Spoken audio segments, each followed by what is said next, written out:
আসসালামু আলাইকুম ওয়া রাহমাতুল্লাহি ওয়া বারাকাতুহু। ছোট থেকে বড় হয়েছি, জীবনে বহুত বড়ি গাছ দেখছি। হ্যাঁ, এরকম বড়ি গাছ আমার জীবনে আমি আর কখনো দেখিনি। এই মানে পাতার থেকে বেশি বড়ি, দেখেন পাতা যা আছে তার থেকে অনেক বেশি বড়ি। আল্লাহ তাআলার সৃষ্টি, আল্লাহ তাআলার নেয়ামত, আল্লাহ তাআলা কত যে দিছে বিশ্বাস করেন। আমার জীবনে আমি ফার্স্ট দেখছি, ফার্স্ট। এগুলো সব বড়ি, সব, তাও আবার টক বড়ি, প্রবাসের মাটিতে টক টক বড়ি।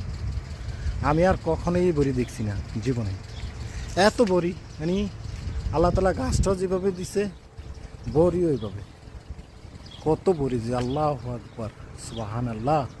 আল্লাহর সৃষ্টি, খোলা এক জায়গায় এইভাবে বড়ি গাছে এত বড়ি চাইতে ধরছে। বড়ির ভারে জমিনে পর্যন্ত মানে ঢাল ভাঙিয়েছে, মানে ঝাপটা দিয়া পড়ছে, এত বড়ি।